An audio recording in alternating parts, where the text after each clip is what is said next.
On the slopes of Mount Asahi-dake in Hokkaido, a violent storm passed over the mountain.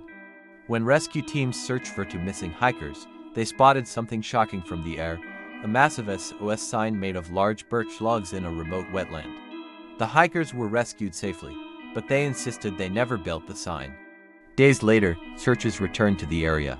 Near the wooden letters, they discovered scattered human remains and a backpack containing a Sony Walkman, cassette tapes, and personal items.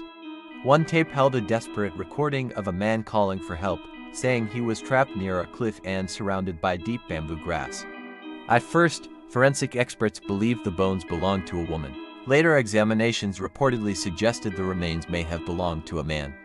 The conflicting conclusions only deepened the mystery. Investigators eventually connected the items to a missing hiker named Kenji Uemura, who had vanished during a hike years earlier after heading out despite storm warnings. However, when his family listened to the recorded voice, they did not recognize it. The SOS sign itself raises difficult questions. The logs were large and heavy, and no cutting tools were found at the scene.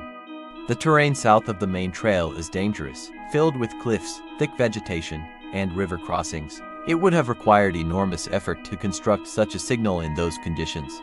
Some believe a wrong turn at a confusing trail landmark may have led hikers into the hazardous area. Others suspect more than one person may have been involved.